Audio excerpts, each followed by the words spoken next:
A horrible attack happens downtown on Fremont Street and practically nobody is reporting on it. And a member of the YouTube community, a YouTuber just like me, was also assaulted. Coincidentally, maybe not, also on Fremont Street.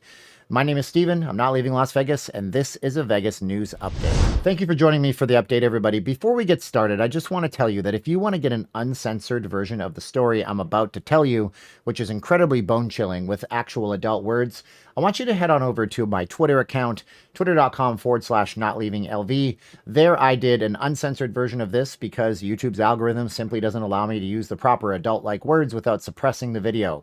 If I use the right words in this video, you guys would never see it in your feeds. It would be ranked as adults only, 18 plus, and suppressed, and it's happened to me before, so I'm not just making things up. I'm also going to be doing coverage on that channel if you like listening to my commentary that's not just Vegas type stuff. We're going to rebrand that Twitter and be doing videos there anywhere between a few minutes up to 10 minutes because that's the length restriction on Twitter. So twitter.com/notleavinglv. You can find that linked up and pinned up in the first comment of this video, plus all sorts of stuff not just related to Vegas in video format that I can talk about over there. That being said, let's get to the news. We had a horrible attack downtown on Fremont Street in the Binions parking garage, and nobody seems to be talking about it. And I think it's important to address because many of you folks are renting cars while you come here, or you're locals who are going down and parking in the South Park because you want to avoid the high fees of the valets, or you're simply driving here from somewhere else and you want to also avoid those fees, and you figure that the parking garage is totally safe. Turns out, parking garages aren't totally safe. Taking point about, I think it's in the last 10 days, it's been very hard for me to pin down exactly when this happened. A group of friends who were enjoying Fremont Street allegedly had no relation, apparently that's what's being said, and I'll get to the allegedly part in a minute, to another group that accosted them in the Binions parking garage. This group threw down the fists, can't say the adult words, and stole the chain of one of the people in the innocent group. We're going to call them the innocent group and the aggressor, allegedly. We don't know the whole story, and I'll get to that in just a moment as well. What then happened was the group that was attacked figured, okay, we suffered the worst of it. What a crazy story. We're no worse for the wear. We lost a chain, and maybe we got some lumps.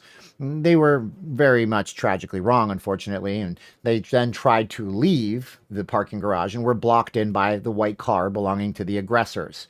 Now, what happens next, I certainly can't say here because this is a PG-13 type of network on YouTube, but it involved using the vehicle in ways that were disgusting and using a GU blank, the thing that goes pachu in the comic books, in a way that was basically attempted M-word. And I, again, can't say the word. Go over to Twitter to see the full video. I posted it up earlier today. And at the end, one person in the innocent group went to the hospital. The other person was telling the traumatic tale, remained anonymous as a witness. 3 people were arrested. But it goes to show that I guess the only way to stay completely safe when you're in Vegas with a vehicle is to actually valet the vehicle. So I want you to seriously consider valeting your vehicle as opposed to actually walking through the parking garage. Parking garages are not completely safe, and there's no way that they can be. Security patrols the parking garage, but they can't be everywhere all at once. And for the record, a lot of the cameras that you see at the casinos, they simply don't work. They're there for the pageantry of it all. They're there for the showiness. They're there as a deterrence more than they are a functional thing. So the cameras and the security didn't save this group who suffered this traumatic experience. Valet your car, and do me a huge favor. When you valet the car, tip the valet, unless you're paying $30 for the valet at the big properties on the strip. And even if you can, in that case, please try to tip the valet. Free valet doesn't mean that you get to park the car for free and somebody gets to run around through a lot getting it for you for nothing. So, those valet people work really hard. Come up with $5 or $10. Hey, it's going to make your experience a lot better in the long run doing that. Speaking of that, that's one of the reasons why I don't personally stream anymore. People have been accusing me of cash grabs for years. If that was the case, I'd be streaming every single darn night trying to wring every penny out of people. Not the case. I don't stream. It doesn't matter the amount of money, but it's the risk factor involved. I'm constantly worried about people coming up to me, accosting me, not liking the fact that I have a camera that I'm filming them with, even though we're out in public. And then the act that happened to our friend from Life in Las Vegas, Jason, where he was simply filming with a GoPro, which is a camera that's very small. I don't use GoPros because I think they're trash, but it's fine. About this size, this is an Insta360 camera. And he just pointed his camera simply at the wrong person. We have the tape. Let's roll the tape. News update. There was an incident with a patron on the street where I was walking down filming stuff on Fremont Street, as I usually do. She was drunk and falling all over the place, dancing around, frolicking. I thought they were having a good time. I turned away to go to the bar to get a shot of the Flare guys. You know, they do the Flare bar thing at the long bar at Golden Gate. And so as I was turning my camera around to face them, she reached over the top of me, grabbed my camera, and broke my camera gear. This thing got mangled. I'm sure it still works though. You know, pointing your camera at the wrong person in Vegas apparently now can lead to you losing your gear. Now, I hope his camera was okay. I think you guys should check out Jason's channel. It's called Life in Las Vegas. I'll also post that in the first link above my Twitter that you should also follow to get those extra videos that I'll be doing over there on that platform. But you know, at the end of the day, it's getting dicier and dicier to just navigate in Vegas. Now, I mentioned allegedly before, and I want to point something out. We never know the full circumstances of the situation.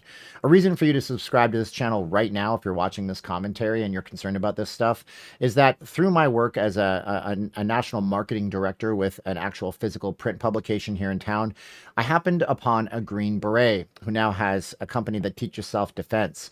We're planning a video of going to the Strip and talking about ways to get yourself out of situations and stay safe in Vegas. Basically, I have the world's best bodyguard, being that he was brave enough to give his service time for 8 years as a Green Beret. Fantastic video coming up. But we talked about a few things just in the last week. So here's a few things to note. I say allegedly because we don't know the circumstances. We don't know what happened leading up to this event. You know, for all we know, the people were at a bar and mouthing off to one another, and that doesn't make it right for them to be victimized in this situation. We never want to blame the victim in any situation. But if there was a lead up to this, which we may never know, it often can come right back on you for doing the wrong actions when you're given that type of a situation. So do me a favor, and whether or not you're a YouTuber who's just holding his camera out, always assess your situation, make the right decisions. Don't walk around with your jewelry on. I used to stream, and I don't anymore, as I mentioned, but I took my ring off when I would go out. People thought my marriage was over. It's like, no, I just don't want anybody thinking the ring is more valuable than it is and trying to get it off my finger. It doesn't come off very easily. It's been on there for 19 years, so you know. But at the same time, don't walk around showing your cash flow if you hit it big at the casino. Put your winnings in your room safe.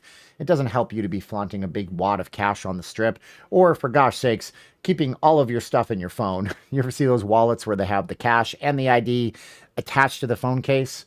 You're just asking to lose everything. There's always somebody that wants to make you a victim out there. Don't be a victim of crime, because at the end of the day, we can only really blame ourselves. But at the end of the day, I hope you guys do choose to come here. I don't think it's a Binions thing. I don't think it's a downtown Las Vegas thing.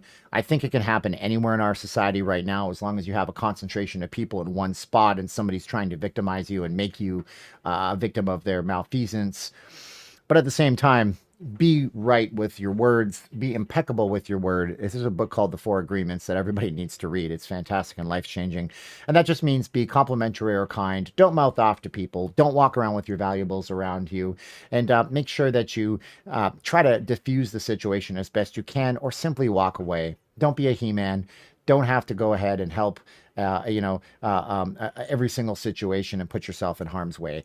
You might end up going home with stitches or in a body bag, or spending time in the Clark County Detention Center while they try to sort things out, and that's not the vacation you want, right? Right. So that's the update for the news today. We're going to do more news updates on the channel, so be sure to subscribe for that. I appreciate you guys watching this video on this channel. Head on over to Twitter to get more extra videos. And once again, you're the best part of my day for actually watching these videos, and I really couldn't do it without you. My wife and I started this channel like 4 years ago, and believe it or not, you guys have been our support system ever since. So thank you guys. We love you all. I love you, sweet Caroline. I can't wait to see you when you get back home later on this year. My name is Steven. I'm going to get close to the camera. I'm going to comment on this camera for a minute. Now, some people ask what kind of camera I use. This is an iPhone. It's using something called continuity camera. People say Macs are overrated, but my goodness, this is just an iPhone wirelessly streaming to my computer right here. And that is a Siamese cat named Princess. Blackjack is doing great, but he's laying on the floor, and I'm not going to lift him up. All right, now's the time of the video where I say 3, 2, 1, click. Are you ready? 3, 2, 1. Thank you guys again, and click.